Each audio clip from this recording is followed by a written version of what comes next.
Nesse encontro, também foram debatidos temas prioritários para aprovação junto ao Congresso Nacional, como, por exemplo, a PEC da Segurança Pública e medidas de aumento da arrecadação, como aquela que vai elevar a tributação sobre fintechs e também sobre as casas de apostas, as chamadas BECs. E uma outra medida, essa que reduz então os benefícios fiscais. Após a reunião que debateu todos esses temas, o presidente Lula almoçou com o senador Everton Rocha, ele que é relator da indicação de Jorge Messias ao Senado. Foi então a segunda agenda de Lula sobre o tema esse que preocupa muito aqui o Palácio do Planalto, porque aliados do senador Davi Alcolumbre dizem que Messias não tem os 41 dos 81 votos necessários junto aos senadores para aprovação ao STF. Como forma de atingir esse número, além da mobilização pessoal do próprio presidente Lula, o advogado-geral da União, Jorge Messias, ele mesmo tem peregrinado em busca de apoio.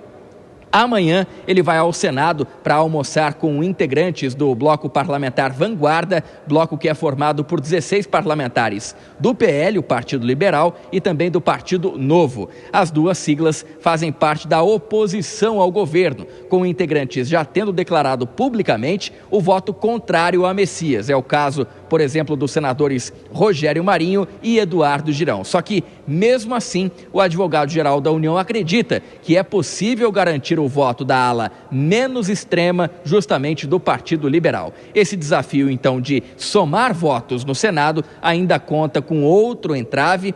É o entrave principal nesse momento, que é o do presidente da casa, Davi Alcolumbre. Nas últimas horas, Alcolumbre criticou o governo federal por não ter enviado ainda o documento com a indicação oficial de Messias ao STF e Alcolumbre afirmou ter perplexidade com a demora que, segundo ele, teria então o objetivo de inviabilizar o cronograma que prevê a sabatina e a votação de Messias para o dia 10 de dezembro. Até lá, o governo e o próprio indicado correm contra o tempo para virar esse placar que hoje, segundo aliados de Alcolumbre, seria de derrota para o governo. Tiago. É isso. Bom, e só olhando na folhinha, André, dia 10 é quarta-feira da semana que vem, ou seja, o tempo é curto para essa articulação e você continua acompanhando e trazendo as informações de bastidores. Até daqui a pouquinho, Denise Campos de Toledo e Dora Kramer. Ô Dora, adianta alguma coisa ficar nessa reunião com os ministros, articulando para cá, articulando para lá, ou não adianta absolutamente nada mais?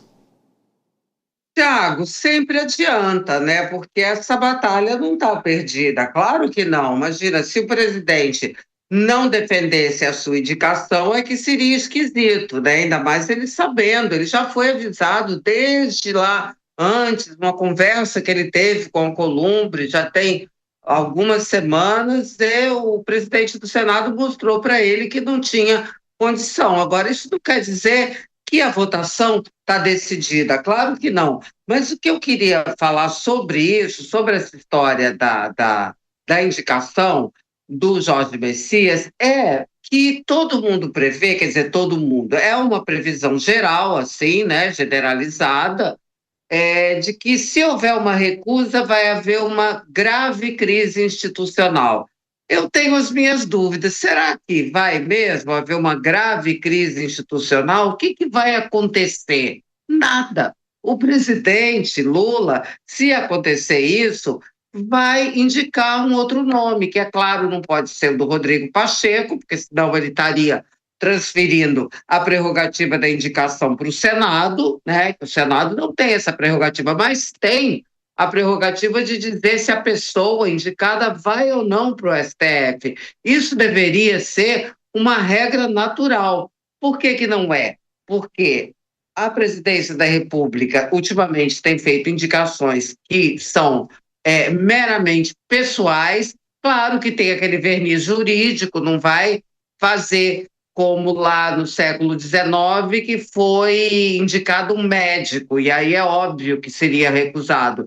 Mas não são pessoas, assim, de notórios saberes jurídicos, e há muita gente, inclusive mulheres, que o presidente, com notório saber jurídico, poderia indicar. O que vai acontecer? Isso só fica parecendo uma derrota, uma humilhação, porque justamente o hábito é de que essa sabatina, essa análise do Senado, esteja meramente protocolar.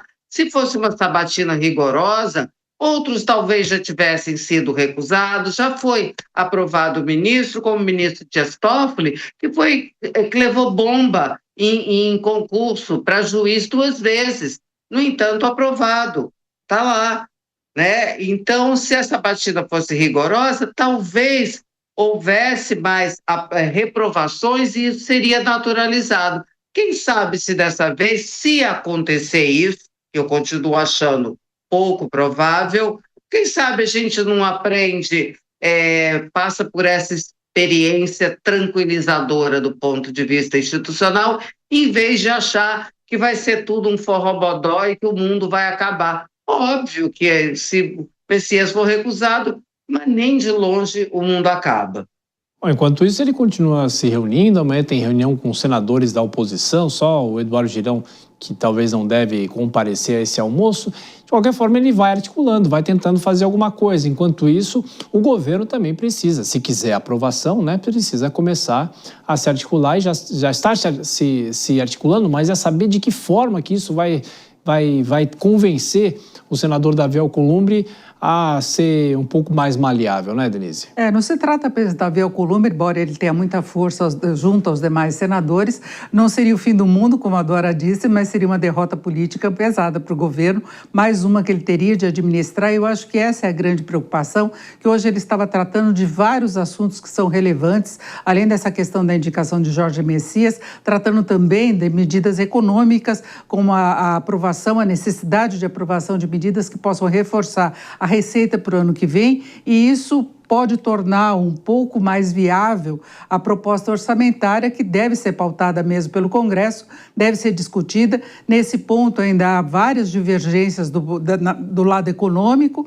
mas tem uma questão política que possa ajudar nesse avanço, que é o fato de haver um prazo, não dá para demorar como demorou neste ano para aprovar a lei orçamentária, que foi sancionada apenas no começo do mês de abril, porque no ano que vem tem todo um cronograma eleitoral e os parlamentares querem que haja uma definição logo da liberação das emendas parlamentares, as emendas que são um reforço importante junto às bases eleitorais, então talvez isso possa viabilizar, mas se não estiver acertadas as novas fontes de receita para o governo, fechando as contas, viabilizando a meta de 2026, a novela vai prosseguir, o governo vai continuar tendo que negociar com todas as dificuldades, como a gente viu na matéria, a taxação das fintechs, a taxação das bets, então são temas relevantes para o governo, para que ele possa alcançar os resultados esperados, inclusive em termos de popularidade.